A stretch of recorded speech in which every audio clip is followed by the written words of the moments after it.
This is the KoperCrabb Podcast.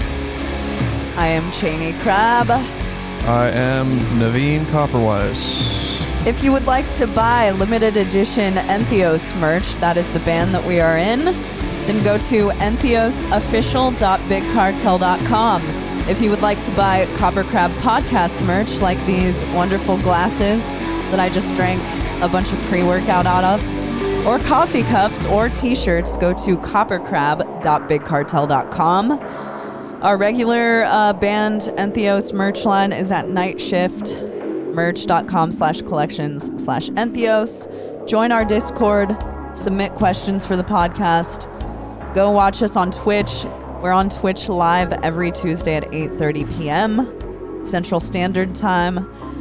And our band has a show coming up.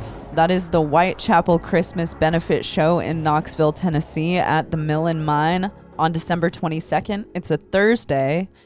That is with Whitechapel, ENTHEOS, that's us, Orthodox, and the Guild. And that's going to be fun.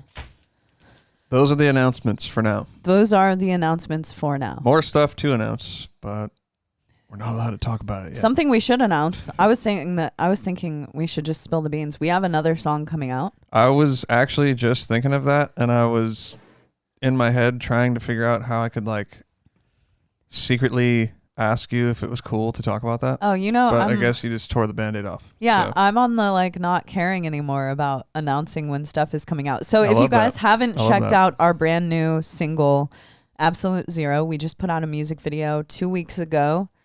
Go and check it out on YouTube, listen to it on Spotify, stream it, whatever, help us out. Like it, subscribe, I don't know, whatever you do to us. What else can you do to it? Leave a good comment. Share it to your friends. Share it to your friends. Leave a good comment about how wonderful we did, how great the song is. Speaking of sharing it, it has kind of made me realize this is the first song that we've released in a while, and I'm seeing how bad Facebook is for promoting your music now. It's kind of crazy. Well, I think that things have gone a different way. I've noticed posting an actual music video does not get as much traction as posting a video of yourself playing, just performing the song. You mean linking in the YouTube or posting the YouTube link? Yeah, posting a clip from the music video or posting a YouTube link. If you post that anywhere but YouTube, so Instagram, Facebook, TikTok, wherever, it does not do doesn't do good nearly as well as recording yourself a straight on video and just posting that to the internet, at least in my experience. Yeah, me too. It's the more artsy stuff doesn't seem to do as well on other social media platforms. Yeah, it's just kind of weird that we haven't put anything out in a while, and I'm just sort of seeing I was going through the posts that we've made, or the ones that I've made about the song, hey, check out the song, here's the videos out, and I'm just dang, that is not a whole lot of people reached there. Yeah. A regular video of me just doing double bass would be way more engagement. Yeah, so I think that, but particularly with Facebook, that's what I'm talking about. Well, I'm talking about Instagram too. I think that they do pretty good on Instagram. Facebook. That clip of your video on Instagram doesn't seem to do as good for me. The best thing is doing what I always do, I guess. Yeah. So my formula is what does the best. Same. So just a straight on shot of me doing vocals is what does the best. But on YouTube, the music video does the best. Right. So, right. Yeah, on YouTube, our music video is doing better than anything that we have out on there. Yeah, so it's fascinating how differently all of these social media platforms, how you have to change things a little in order to find. Well, I think they're getting more aggressive on not promoting each other's platforms. That's what it seems like. It does seem like that, except for I guess you never really promote Instagram on Facebook. Exactly. YouTube is really the only social media platform that you share on in other places. That's kind of fascinating too. Yep. But so long story short, I guess we made that into a long story, but we're putting out another single on November 30th. We're putting out another music video. So I think it's another Wednesday. Mm-hmm. It is another Wednesday. It's 3 weeks from tomorrow. We peeped the video today. We peeped the Now that we're first. spilling the we peeped beans. the first pass of the video today, and it looks rad. I'm excited to put it out. Yeah, it looks really cool. It'll be fun. I just also thought, YouTube is like integrating the TikTok format into YouTube. With the shorts? With the shorts. This whole internet thing, it's crazy how like quick you have to adapt to things on different social media platforms. Dude. Everyone is now kind of trying to copy TikTok because of the organic reach of TikTok. And I think TikTok is the most popular app in the world. Is that true? I believe so. Holy shit. But I don't even post on there. Another thing is the last time that we were putting out music, Spotify plays and the importance of monthly listeners and all of that didn't really exist from what I remember.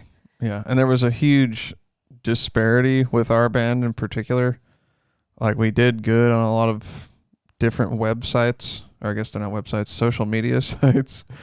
But our Spotify was, how can I put that? It was disproportional to the rest of them. Well, yeah, so it's interesting to see that. So we put the one song out, and now like our monthly listeners or whatever have more than doubled because of one song. So I'm kind of like, all right, how important is this really?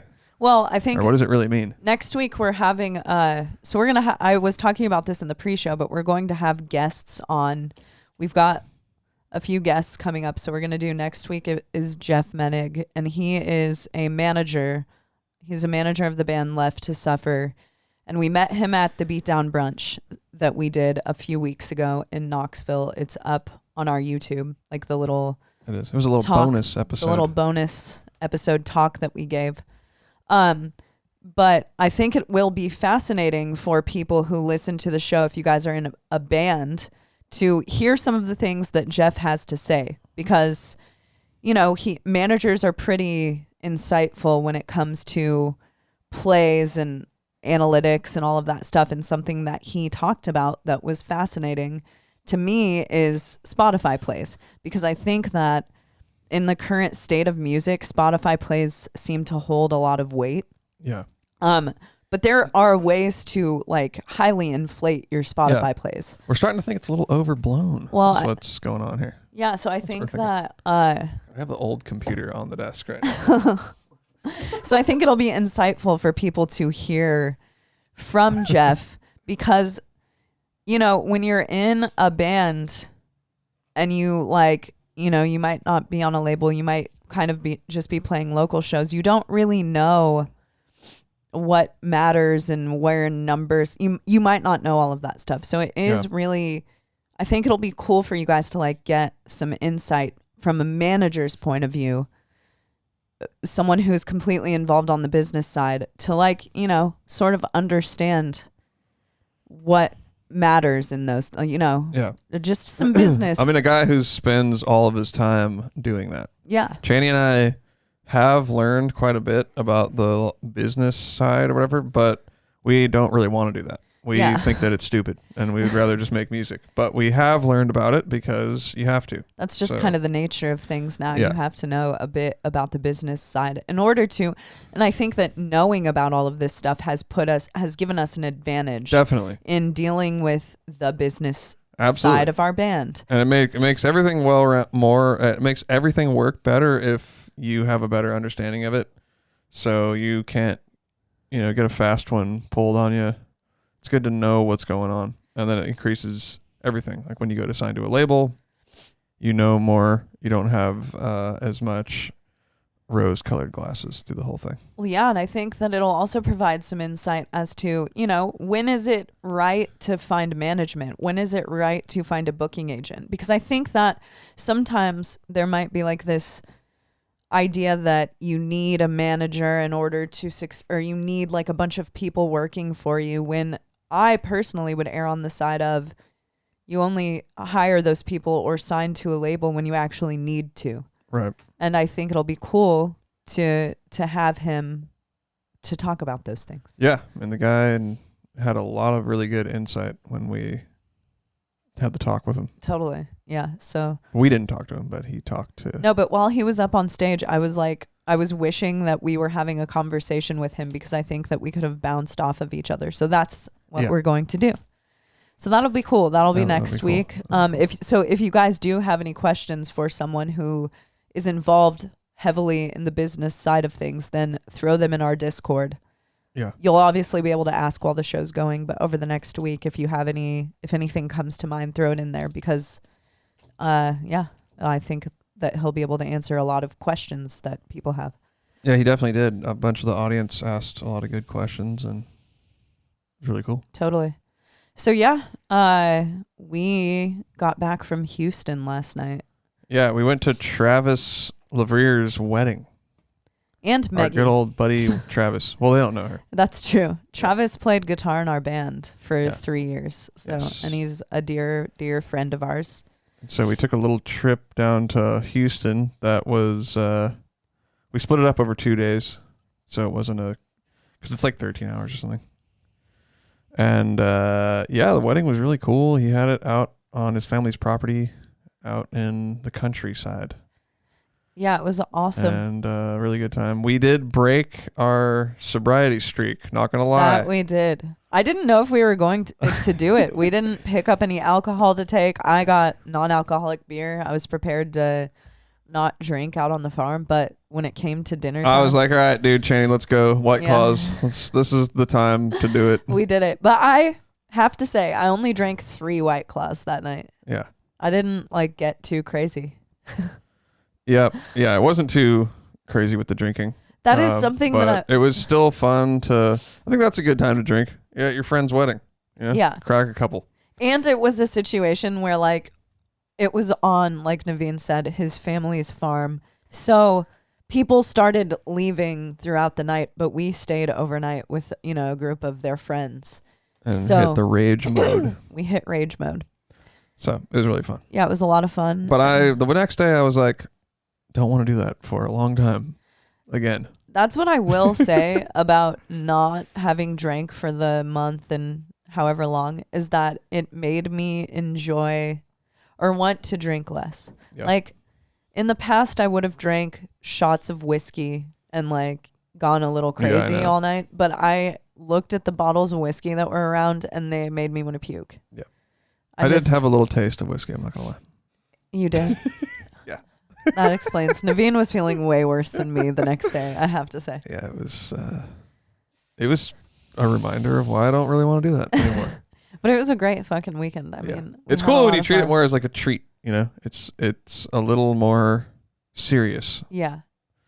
And or thinking of it as something that's serious rather than just like, oh, I'm going to, screw it. Let's just drink all the time. Right. So it was fun. So you mean it's more sacred? Well, I don't know about that. I wouldn't call it sacred. I'd call it the opposite of sacred, actually. I'd call it devolving into, I don't know what. Hellstorm. Yeah. But fun nonetheless. Yeah, it was great. And then we had to drive home for 2 days. And I think, so that was, we left on Sunday. So we've really been going out of town lately. I know, because doing drives. Yeah. Weekend before that, we drove up to Detroit. We did. And then the weekend before that was the Beatdown Brunch. So we've just been that. I have to say, the thing about the middle of the country, living in Tennessee, is that you can pretty much drive everywhere is within 12 hours. Yep. It's not a big deal. I mean, we drove to Houston. We stopped in Texarkana, which apparently is known for a serial killer that never got caught. Because when I looked up, I like to look up cities as I'm driving through them to see if there are any songs about the place. All my exes live in Texas. Amarillo by morning. I'm just naming George Strait songs. So I was hoping that George would come through with a fucking song about Texarkana. And when I looked it up, it was a serial killer. It was all serial killers, and I think REM has a song called Texarkana that was pretty good. That was the song that you were playing? It was pretty good, wasn't it? You asked let's throw that on the. You were like, Naveen, do you know who this is? And I was like, REM. I couldn't believe that you guessed that. Even though it kind of didn't really sound like them. It actually, I think that I would enjoy REM. Yeah, I was thinking so too. It sounded pretty indie. It wasn't as, grating. I mean, I kind of like REM's hits. but they've worn on me over the years. Yeah. I haven't even thought of them as something that I would listen to. But when Yeah. you played that song, I was like, it's actually kind of cool. REM is kind of more one of those bands that just comes on a radio station or at the grocery store, and you're like, you live with it, but you never throw them on Spotify. Right. Or whatever. Of course not. Do people own REM vinyls? I don't know. I'm sure there are a few, My a few collectors out there. I believe my stepmom owned an REM CD when I was a kid. What else did she own? Elvis Costello, Okay. Sting. Yeah. It's all that. That one Sting song. Desert Rose, yeah. Yeah, that one. But But I think the album before that as well. Wait, so Sting had another song? I don't know. Don't kill me. Didn't she also own Simon and Garfunkel? More Paul Simon. Oh, just Paul Simon. Yeah. Paul Simon has some hits. I think 99 Miles from LA is a Paul Simon song. I don't know that one. Well, that's a hit. So. But yeah, that's some good early 90s. What would you call that? Was that rock? What is all that music? I think it's like alternative college. Yeah, I don't know what rock. it is. I don't fucking know. Like we were talking. What was that horrifying fact you told me before the show about genres? Oh, it was about Atreyu. Oh yeah. Harrison looked up. What did you do? You looked up hardcore bands on Google. On Google, and they had a big list. Dillinger Escape Plan was up there, and then like 4 down from him was Atreyu. Sorry, 4 down from them. From Dillinger. Yeah, Mr. Dillinger from the Plan. Atreyu was on there, and I lost all faith in humanity. Oh my god. Yeah. Atreyu, let's get this straight. Atreyu is not a hardcore band. They are a metallic. That's what I would have called metalcore. It's metalcore. When I was a kid. Don't get the genres messed up, or Cheney will come after you, man. Remember, you hurt someone's feelings on Twitch one time. You can see I'm seething with rage. Yeah. I mean, like anyone else, I jammed Lip Gloss in Black. Sorry. What's that? Sorry, not sorry. It's an Atreyu album. Oh, okay. What's that song? I don't think I've ever heard them. Really? Which song? I know Atreyu pretty well. What are the hits, the music videos? Harrison just swooped his hair over and he's like, I know an Atreyu song. Right, I know Atreyu. Yeah. Yeah, they had some good cuts.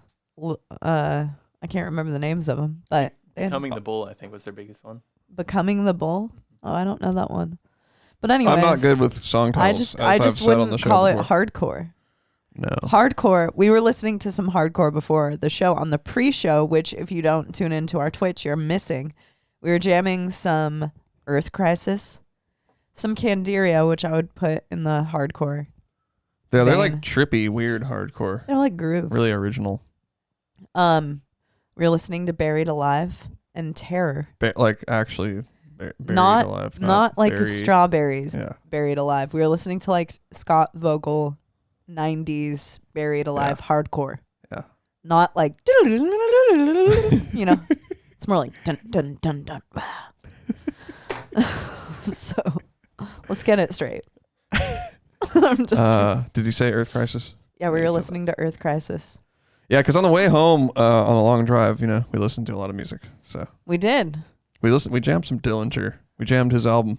We did jam Mr. Plan's album. We jammed One of Us is a Killer, which is my favorite Dillinger album. I think we also saw in one of their stories that they were maybe jamming Dillinger. Maybe reuniting? Yeah, I don't know. Yeah, we don't know. But we saw a little I did see a little story snippet. A story. I did see a little wink, wink, nudge, nudge might be reuniting. We'll see. We got to play some of Dillinger's last shows. Yeah, we did. That was like really cool. Probably one of the coolest things that we've gotten to do. Absolutely. It was really fun. Dillinger is a fucking sick band. Yeah. Really, really love that band. Definitely one of my faves. Yeah. A lot of respect for Dillinger. Definitely. One thing I love about Dillinger is that they can seamlessly go between like mathy, Corey music and rock. Yeah. And I fucking love that. And that's honestly something that has influenced me and the way that I want to be with my own band, because I don't want ENTHEOS to be like just strictly one genre of music. I want to be able to float throughout genres of music and do it in a seamless way. Yeah, I think they were some of our justification for some of the stuff we did on the new album. Definitely. We're like we can have a death metal song and then a rock song. Fuck it. Yeah. They did it. I know. Well, and they wait. did it fantastically. I mean, yeah. I think that's really cool. And that's something that I miss about Dillinger not being around anymore, that I think that they were one of those bands who really didn't give a fuck. Yeah. About like that type, about it seems staying like people within a these line. days really care. They really give a fuck. Yeah, about like staying within one thing. Like who doesn't care? I don't know. I don't really know. There's a lot of caring these days. Yeah. I aim to not really care about that stuff. Like about genre. The genres are really like specific these days, and kind of there's so many of them.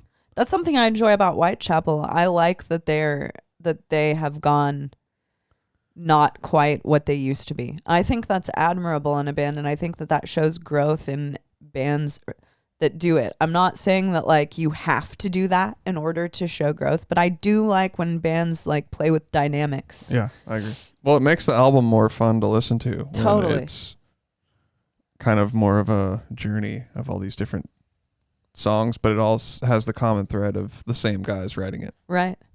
BT Bam does it. Yeah, absolutely. I mean, thinking about, I'm sure we'll think of more bands that do it, but those are the type of bands that I personally am drawn to as a listener. Yeah, 100%. I mean, I can get it down with pretty much a lot of any genre. I'll find a couple bands I really like in that genre, but totally, when it's like that, it's an added bonus of a wild ride. Yeah, I enjoy that. But definitely appreciate that for sure. Should we go into questions? Do we have any questions? We've got a couple. Sure as hell better, because Channing and I are tired, man. We don't have all kinds of... We are tired. We got back last night. And I'm still recovering from the trip, dude. I'm not going to lie. I know, me too. All right, let's switch it on over. All right, good pal Jake from Scrap Pile asks one question for Chaney, one question for Naveen. All right. Chaney, how long does it take for you to record vocals for an album? Do you knock out the whole thing with a certain time span? 1 to 2 years. Do I knock out the whole thing in a certain time span? Definitely not. Well, technically it is a time span. Yeah, it's just a lengthy span of time. I pretty much I'm going to be honest, tracking vocals for me is kind of on my own terms. And that's a part of why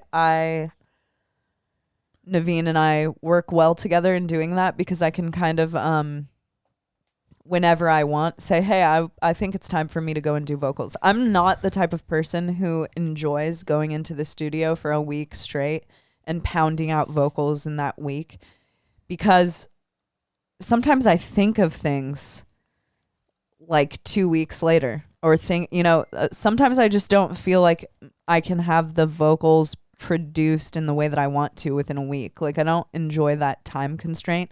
I do demo vocals. My demos tend to be like patterns. They don't always have words to them. Some of them do have words, like Absolute Zero. The demo words are really close to what the actual song became.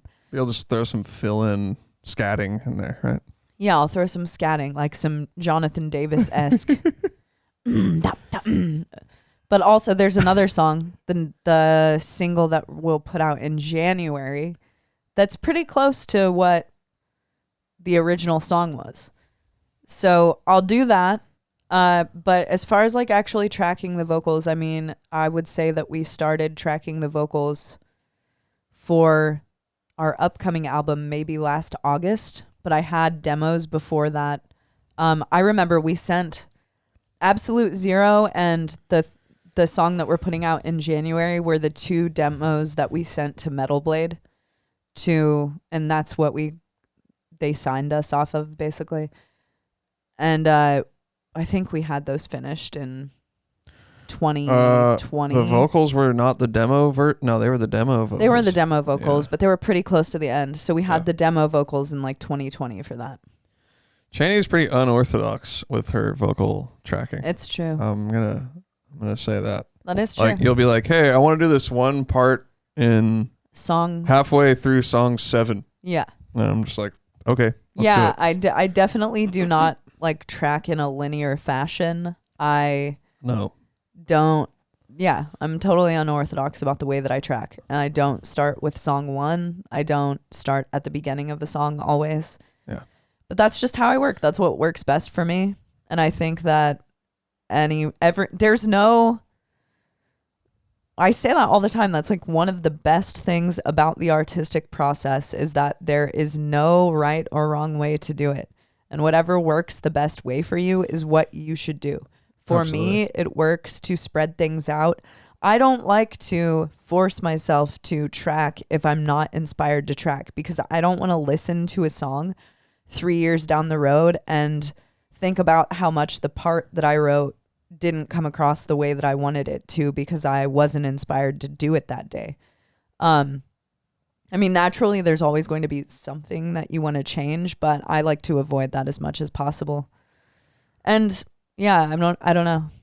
I kind of go in on vocals and I change shit sometimes to the point that Naveen will be like, we cannot change this again. Yeah, no. It's like, no. like he'll be like, this scream literally sounds the same as the thing you just had me erase. So it is nice that I have him here to kind of draw the line for me, because I am the type of person who could change. I mean, I think everyone can change shit forever.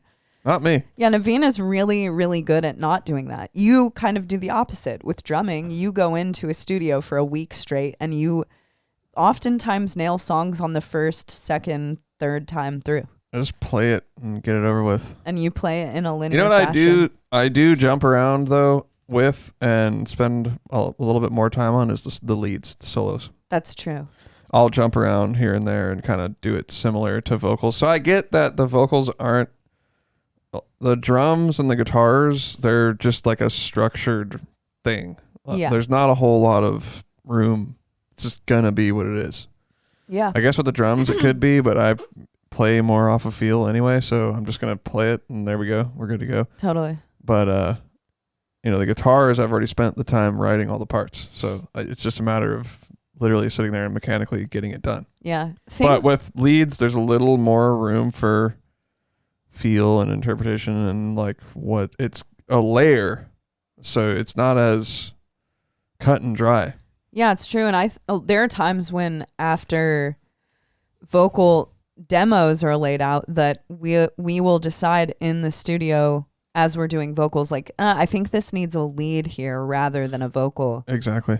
Melodic line. It should have a lead melodic line. Or there are parts that Naveen will write one thing, and once I'm doing vocals or what I have in mind, will call for the part to go twice as long, and we'll extend parts while I'm demoing things. Stuff. That happened a lot on the album that we're going to put out next year. Freaking stoked for everybody to hear this album. Yeah. I think the one song, like, everybody likes it and stuff, but off that song you like have no idea what you're about to get hit with. Yeah, all of my favorite I think my favorite songs are not even singles.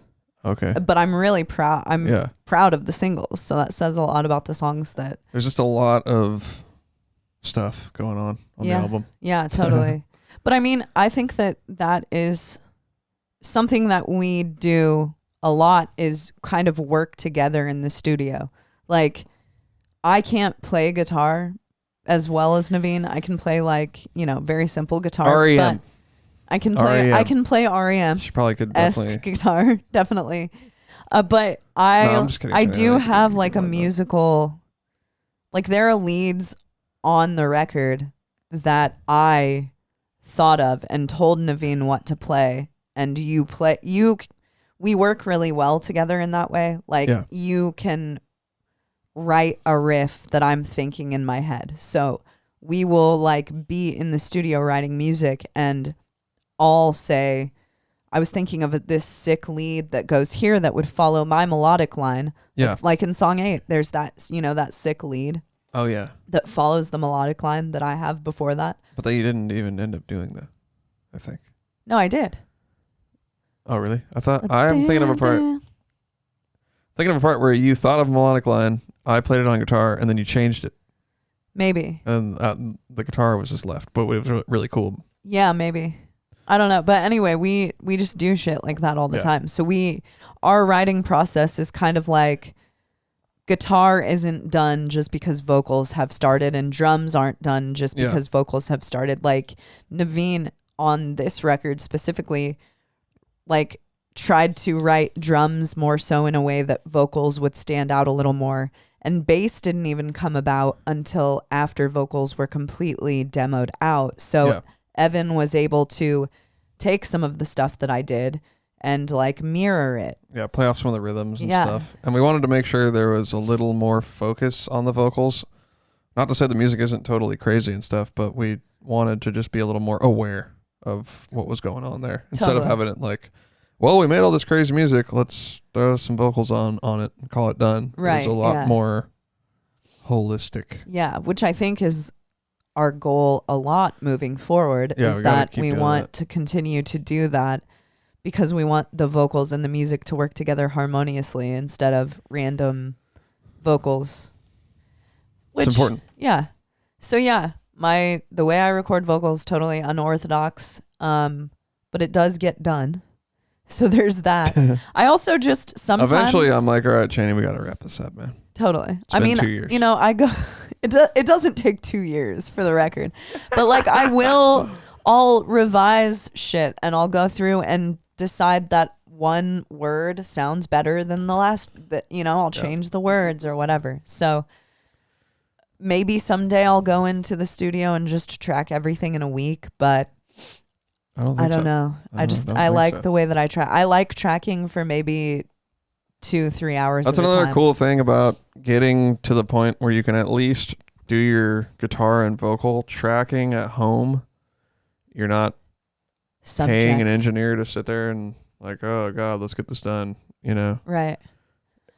On the millionth take, you can just kind of go at your own pace, which is, we've explained some of the good and bad of that. Yeah, I mean, I think that there's an advantage to going to someone, because then you have a third party kind of producing and telling you how things would sound. But luckily I have Naveen to do that. You don't spare me in the studio. You want it to... No, I want it to sound good. You don't spare my feelings. Like, you want it to sound good. I remember there was a singing part that we were doing where you're like, you're really like not giving enough effort to this part, and I think that it takes that kind of working relationship in the studio. So as a vocalist, it's very important for me to work with someone who I'm comfortable with, but who I know will push me. And luckily I have that in Naveen, and in-house. Luckily I have that in-house, and I really trust and care about his opinion, and I know that we're going for the same thing. So I think that's an important thing to find, and that will really help you give the best performance if you're with someone who is going to help you find a way to make everything that you're doing a little better, or who maybe has a different idea you could try on certain parts. But yeah, I think that is actually a really important part of the vocal thing. Process. Seems like a lot of vocalists do well with some sort of producer guy there. Yeah, I mean, I do think that sometimes on any instrument, people have a tendency to maybe overthink and maybe like overdo things, and sometimes it's just because you want to like show everything you can do.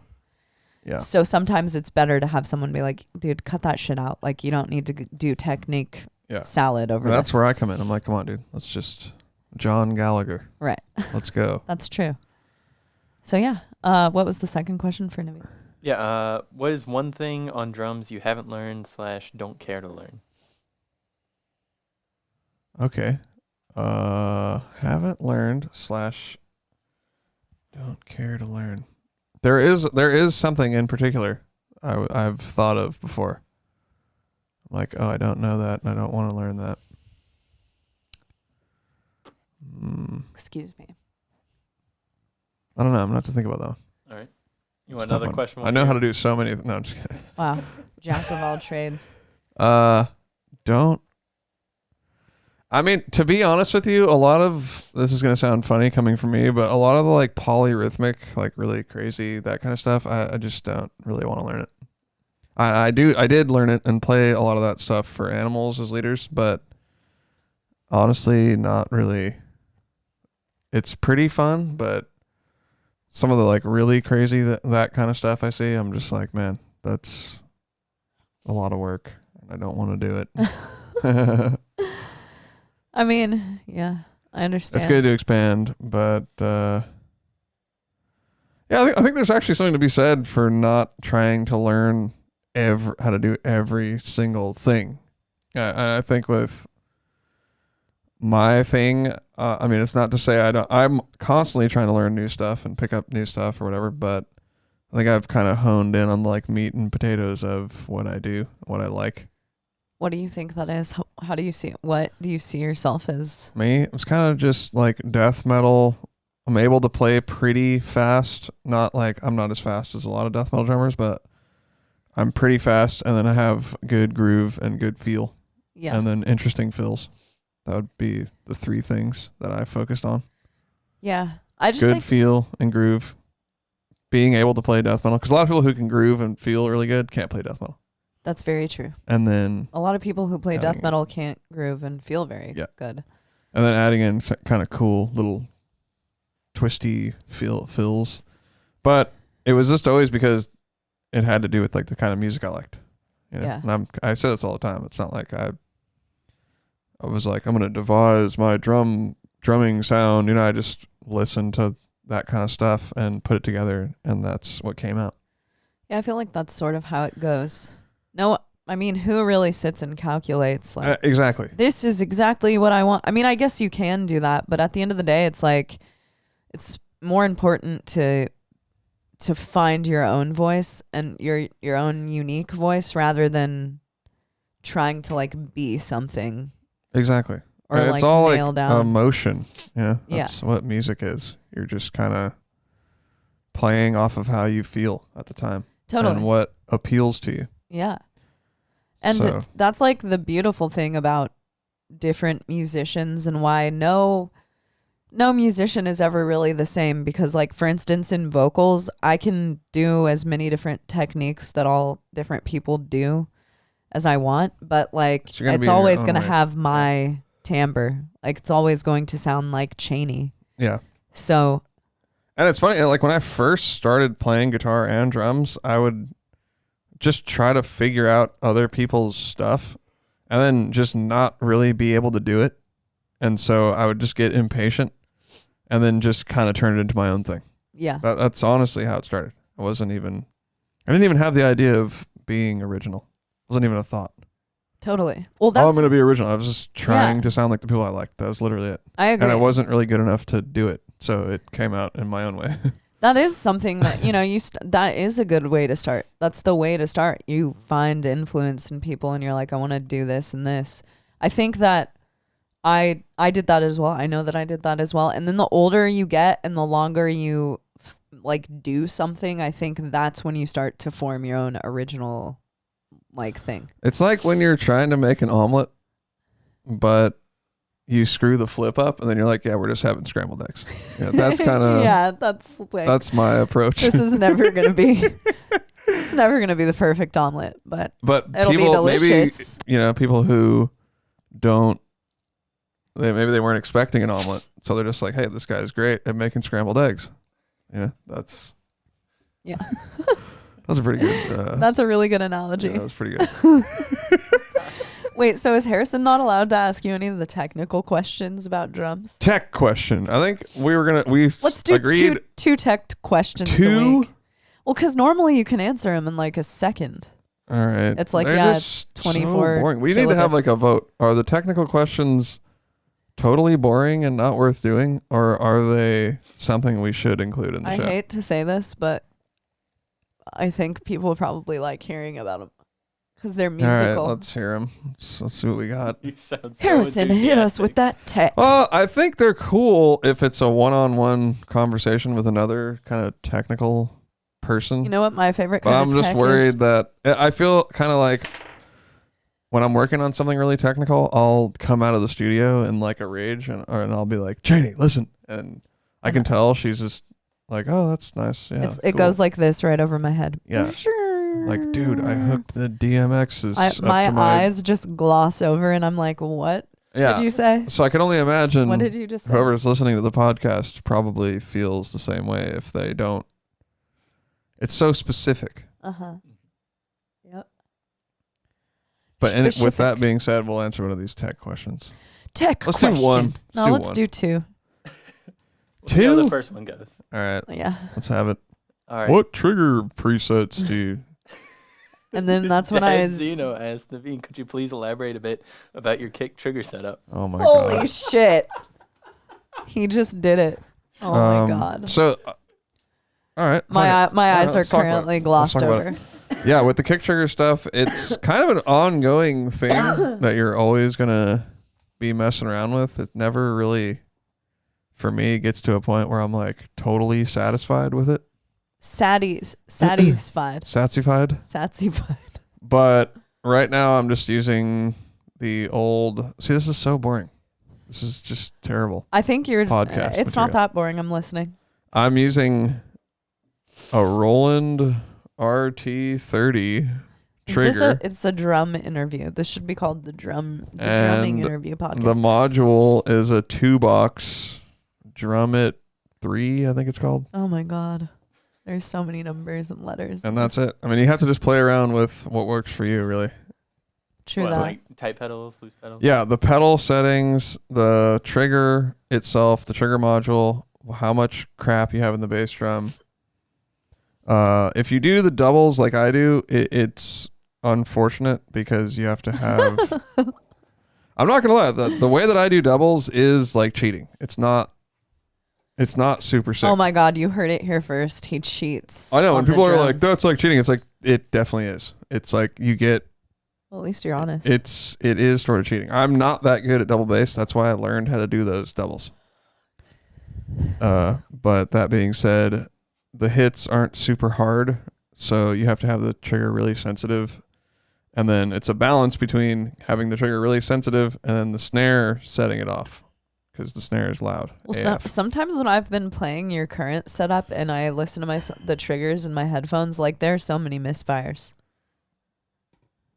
Not when I'm playing. I knew you were gonna say that. Whatever, Naveen. Well, that's another thing.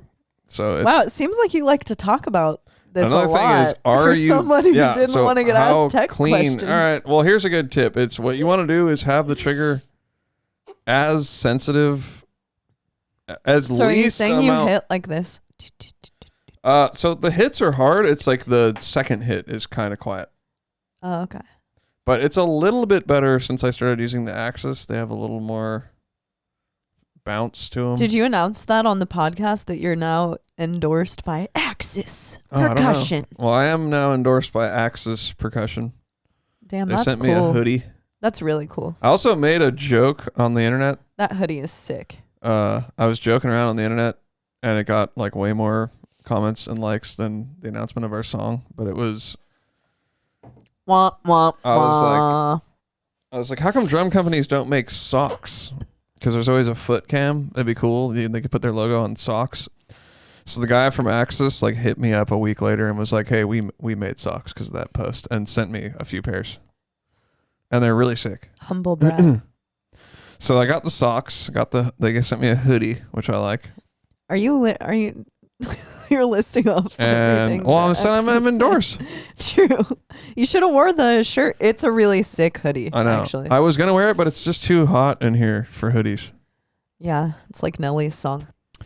But yeah, I'm having a good time with those pedals. I kind of want to experiment with them even more.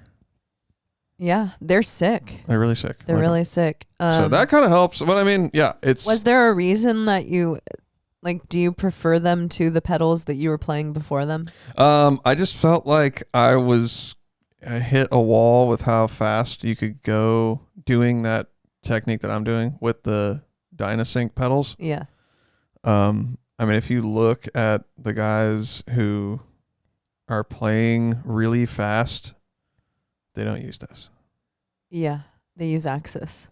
Well, they use like one of those more modern direct drive pedals to do the thing that I'm trying to do. Right. If you're just like busting it out singles, then I mean, You know, Spencer does it sick from Inferi. He uses the Dynasyncs, no problem. I can't do that. Yeah. So. Spencer is sick. He's a very solid drummer. Yeah. So I'm using the Axis, and it's pretty cool. It's definitely.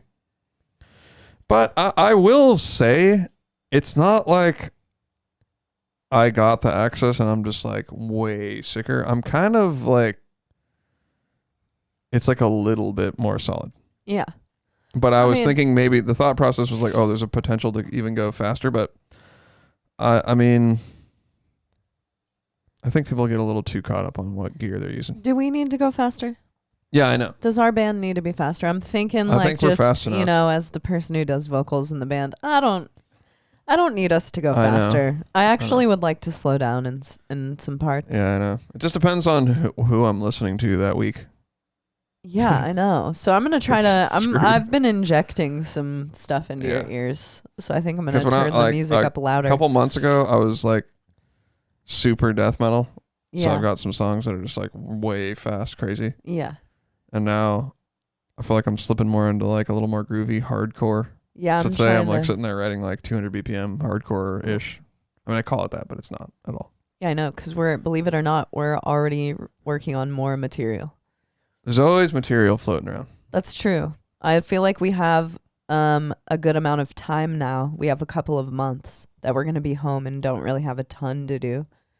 Like, let's write some shit. So I think we're going to write something before That's what I want to touring. do. That's what and I've been thinking about that a lot lately, actually, is what do I want to do every day? Yeah. You know, because I've found myself getting involved in tons of little projects all over the place here and there. And I'm just like, dude, why am I filling my time up doing all these little things? What do I ultimately want to do every day? And what I want to do every day is just write music. Yeah. And do my own stuff that doesn't involve music. Yeah, that's how I feel too. It's like, it's easy to, because I all the time see things like that I would like to do or new hobbies that I would like to pick up. But really, it's like, I like to kind of dial it back and just be a vocalist and just play music and work on art, because then I can, you know, get the furthest in the things that I actually enjoy the most. Sometimes when I pick up other hobbies, it's kind of I buy everything to do it type thing, and then I let it go after a couple of days. And then it's the way things are now, it's so easy to get influenced to do something like that with social media and stuff, like, or podcasts. I'm going to do that because I saw this guy do it and I'm going to start posting about it and blah, blah, blah. It's like, lately I've just been thinking like, man, we have to be aware of what we're getting caught up with. That's true. Because I don't know if everybody's like me like this, but I will freaking just see something on Instagram I think is cool, and I'm like, boom, I'm going to start doing that. Yeah. You know, that's kind of like maybe a strength and a not good thing of mine is I really like to do everything I'm into, like go all in on it, but I don't have the time to do that, nor should I do it. Yeah. So yeah, I've been trying to focus in on like play guitar, write music, you know, just keep it singular. Yeah. Because that's what I like to do the most. That's what I'm saying. Right. I'm trying to say, pick the thing that you like doing the most and just do that. And don't worry about all this other stuff. Yeah, like when your mom was here, she said that we were minimalist. And, I love that. That was obviously like in a material possessions way, because we are kind of minimalist. Like we often get rid of things and give it to Goodwill, and like we don't like a ton of stuff. Most of our stuff is band almost all of our stuff is either for the band or for the podcast. Yeah. And I think that that's something that I like to incorporate in my whole life. Be sort of minimalist in like the things that I do, but do the things that I love to do all the time. Just kind of not picking up new things all the time. I'm not saying that you shouldn't. Like, it's fun to do things that aren't like your normal hobby or whatever, but you can get a little caught up in that and almost divert your attention. It's almost like a procrastination technique. Yeah. Like you want to be working on something, but you in your mind, it's like, but there are a million other things that I need to do before I work on that. Yeah. A million other hobbies I have to do before I work on that. Or commitments with work and everything. So yeah. I'm trying to just be a little more focused. Yeah. That's all I'm trying to say. Yeah, same. And so to relay that back to what we were talking about before, it's maybe your gear isn't the best or whatever. Here's an example.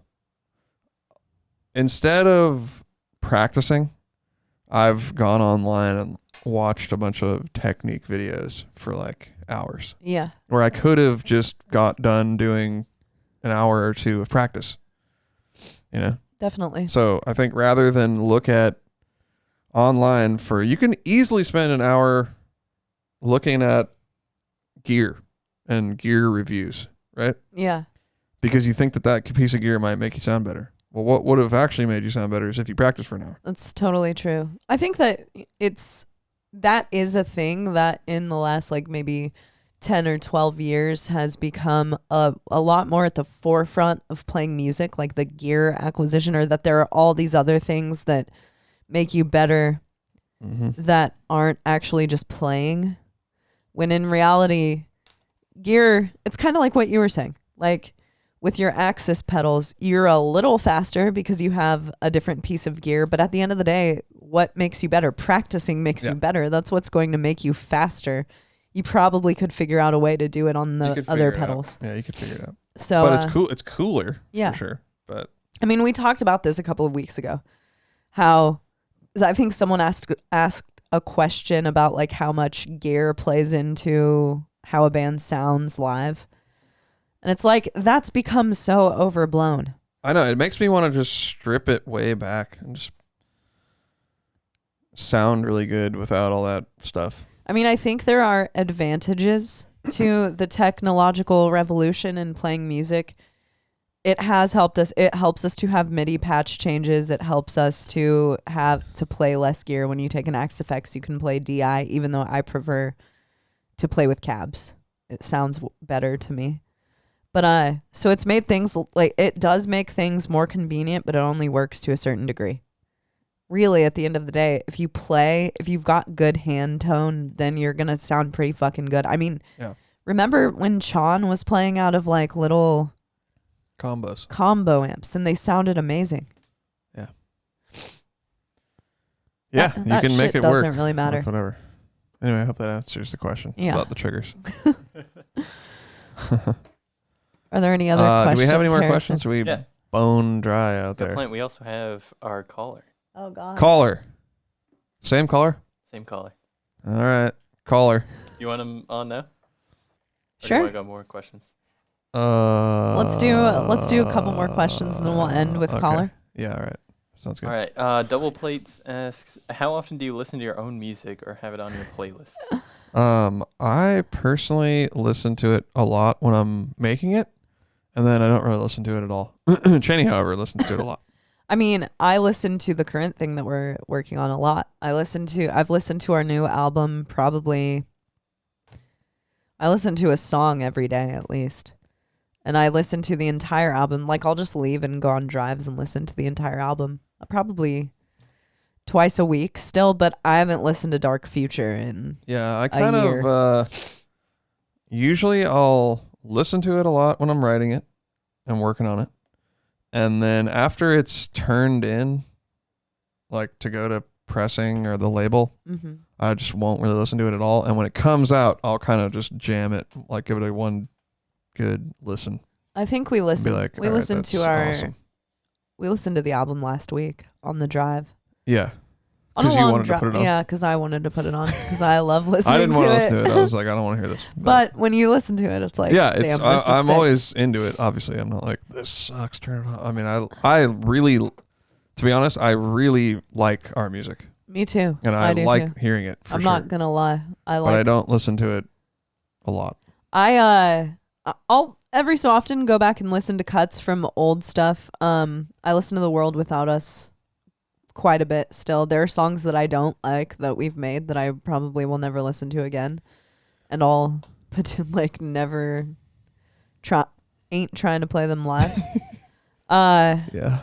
Or I'll listen to like, if we play a song live, then I'll listen to a live video. That's true. Something. That's another thing. You play shows and you kind of have to listen to the songs to get ready for them and stuff. Yeah, or you're checking out how the live sound is and trying to make tweaks and that type of shit. So it's kind of more mechanical. Right. But I listen to it, like Naveen said, I listen to it a lot more than he does. I don't know why that is. I just like our music. I'll be listening to something else and I'll be like, damn, I kind of want to listen to our music to see how it holds up. What's up with it. So pretty often. Now, once I feel good about it, I'm kind of good for a while. And then, yeah, like I said, when it comes out, I'll listen to it. And then after a while down the road, like years later, I'll be like, I got to hear that. And then I can just totally listen to it. No judgment. I feel like I'll probably never listen to Primal again. Maybe someday. I'll listen to it again. I mean, sometimes there are just things that you're like, that's cool, but I don't need to hear it. Yeah, I don't need to hear it. It's cool that people like it, for sure, but all right. Hope that answers that. Should we end with the caller? How far are we into the podcast? An hour. Do we have one more question? We got a couple more questions. All right, let's do some more questions. Alrighty. Naveen's trying I want to go eat a cookie. Naveen's trying hard to get out of here. Hay Fever asks, how do you guys explain listening to metal or being in a metal band to people who aren't into it? I don't. Don't do it. I don't. I try to avoid the question. Me too. If they say, what do you do for a living? I'll sometimes say I play music. Luckily, in Nashville, every freaking person plays music, so no one cares to go beyond that. Yeah, the conversation kind of goes, I just gauge where the person's at, and then I just stick there. So if they're like, oh, what are you doing? I'm like, yeah, I play music. Oh, cool. I'm like, I play drums. Oh, okay. Are you in a band? Yeah, I'm in a band. Oh, what kind of music you guys? Oh, we play metal. Oh, like Metallica? Yeah.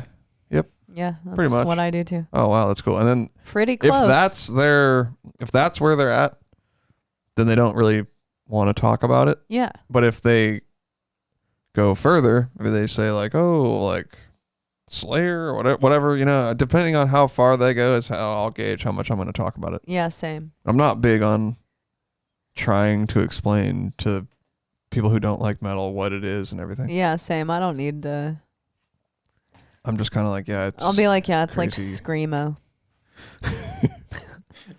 Or they'll be like, oh, you play that Screamo stuff? And I'm like, yeah. Ideally, though, I wouldn't want to bring it up. It's just... Me either. I mean, unless a person cares about metal, because I can actually talk about music all day. I'm actually pretty obsessed with music. But I don't need to. I feel that is a quality that I enjoy about myself. I feel like I can kind of, talk to people about whatever. We don't have to talk about music. For sure. And sometimes if I am talking to someone, I'll kind of talk about the communal aspect of what we do. Yeah. Because that's not so common. Just say, there's kind of like a big underground scene that we're a part of, and it enables us to tour and totally explain stuff like that. Yeah. To people who don't know. That was the question, right? People who don't know about metal. Yeah. So I guess that's kind of a cool thing to mention. Yeah. I don't generally whip out my phone and say, have a gander. No, I would at never this. do that. I would never do that. I actually avoid that. It sort of embarrasses. Not that I'm embarrassed by it, but like, sometimes you'll be at I'm gonna look you guys up right now. It's like, oh god. Yeah, sometimes you'll be at a party and one of your friends will like whip out a video of you and show it, and that's to me just when I turn red. It's really embarrassing. It's super embarrassing. Like we don't have to do this. Yeah, if I'm at let them look it up on their own. A gathering or something, I'm not there going like, look at me, I'm so cool. That's not how I feel at all. Definitely not. I'm trying to like fade into just blend into the crowd. Let the guy who's the look at me guy, like let him shine. Do that. That's not me. Surprisingly, because I think you might think that Cheney and I are these like loud personalities. Bodacious. I don't think bodacious really people. Yeah. That's not really my vibe. Not really. Unless you know me, then then I'll open up a little more.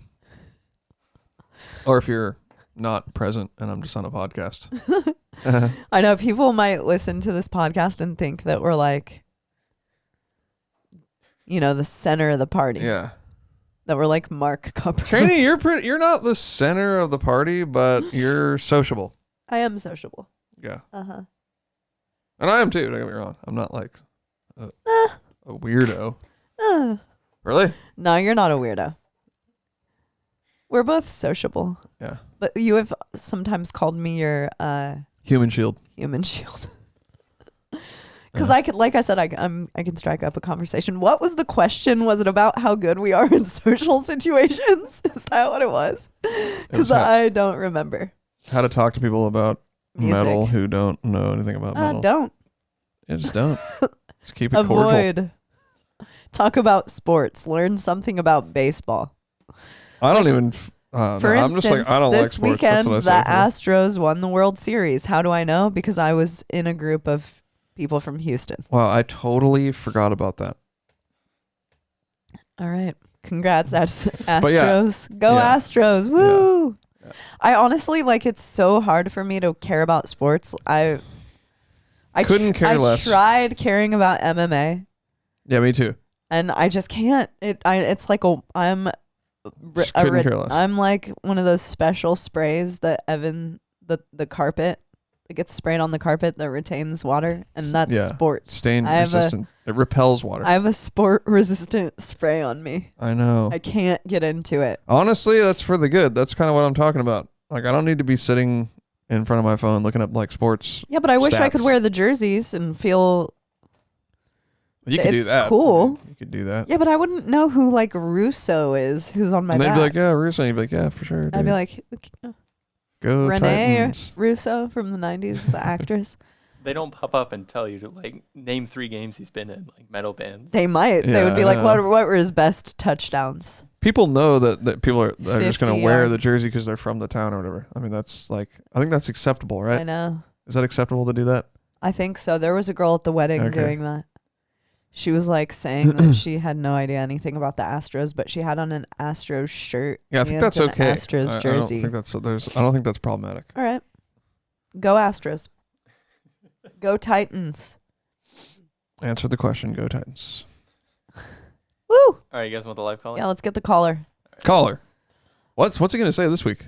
Who knows, man? That's what's so interesting.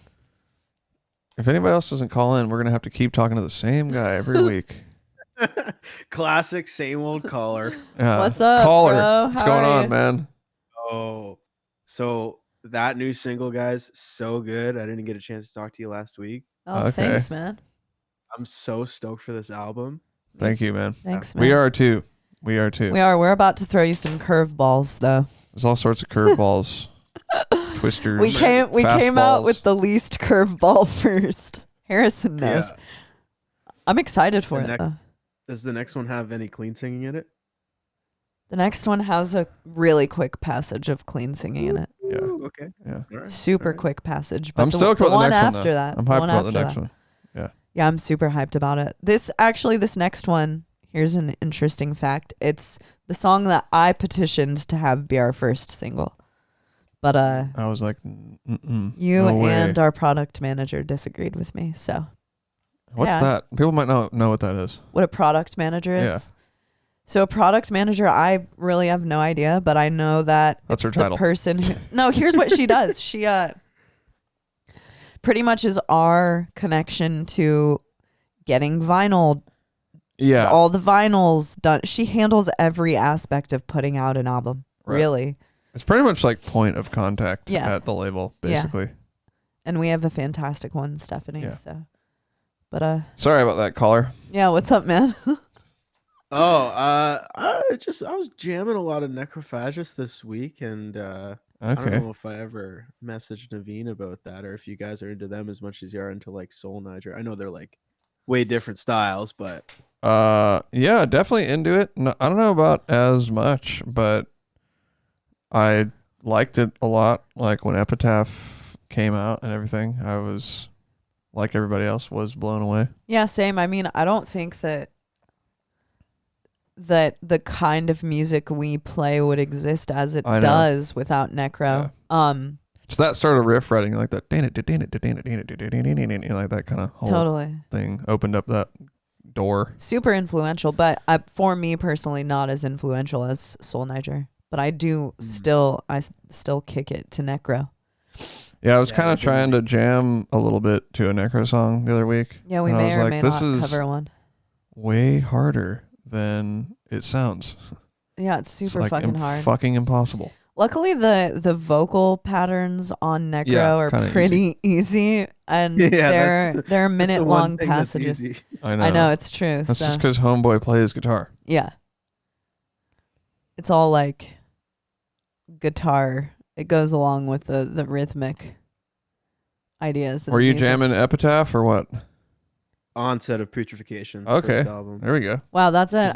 I feel like there are so many people who don't even know that album exists. Really? Yeah, dude. Everyone knows Epitaph. I was trying to remember how I even discovered them because it was back in like the LimeWire days or even pre-LimeWire or whatever. Oh well. I think because it was like Onset is like I was born in 91. Onset came out in I think 1998. So it was like mid 2000s when I discovered it, but I have no idea how I found it. But I just used to have it on my iPod and remember listening to it like mid 2000s. But that's kind of funny. It's like things like that happened with LimeWire. You would sometimes just find weird bands or things would be labeled as other bands. Yeah, so you'd search for another band and find something else. Yeah. Yeah. So you could come across like gems off of LimeWire, which Harrison, did you ever have to download music that way? Okay. You're not that young. Because kids today won't know about that. You know, they're not going to have to know what it was like to like search out LimeWire and sometimes get those warnings for downloading shit. Have you guys gotten those? I got those from like my internet provider.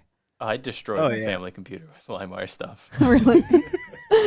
But man. You got an actual warning? Yeah. Like don't be illegally downloading. A couple of times they were like, we're going to like cut off your internet because you're illegally I've gotten them too. I work in like the IT industry, and a lot of times at least with Canadian ISPs, they're only legally required to send those out to client or to like customers, but they're not ever really going to act on that. They're they have to do it because it went through like their system. Oh, so totally. They have to acknowledge that it happened. I saw there's this huge book site, and it's called Z Library, and Naveen was illegally downloading books. Dang, from Cheney, it. now I'm going to get in trouble. Wee-oo.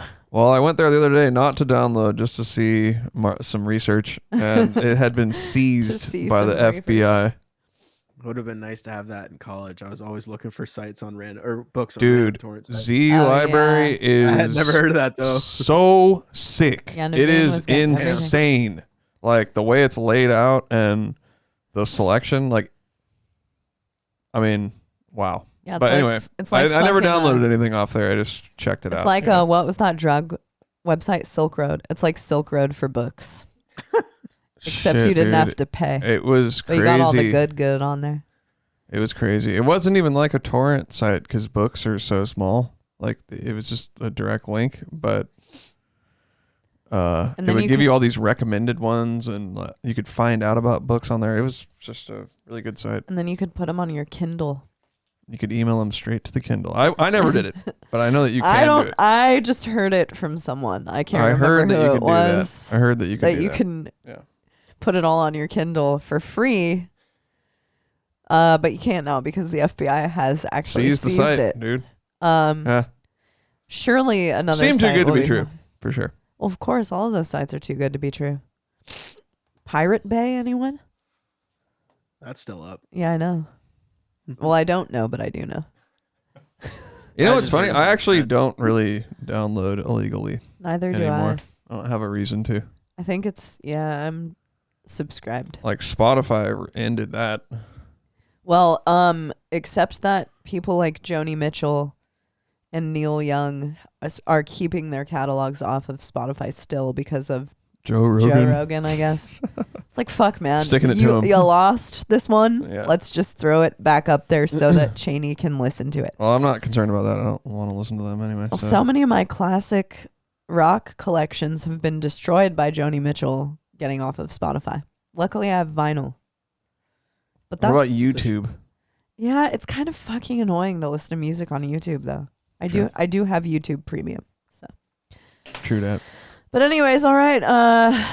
On that anything note, else there, buddy? Anything else? No, I'll keep it short. I know Naveen wants to end the pod. Yeah, he's hungry. You know why? Because we ordered crumble cookies. Oh, earlier. no. I don't want... So he's craving sugar. I don't want people to feel bad for like taking up time or whatever. It's all good. He's craving one of the pumpkin cheesecake chocolate cookies. No, I already ate my share of that one. I can't eat the damn. other one. Half is yours, and it's insanely good, by the way. All right. Well, have a good week, man. I'm sure we'll talk to you again soon. Yeah, thanks for calling, brother. Yeah, and everyone else have a good week. It's been a great podcast. Next week we're having Jeff on. Oh, we're doing the post show, though. Don't forget about that. Yeah, we're going to do the post show, play some music. Next week we're having Jeff on. Tune in. Yeah, have a good fucking week, everyone. We're going to jam some tunes in the post show. Yeah. Join us on Twitch if you haven't. We'll see you next week. See ya. Peace. That's my new thing. I throw things.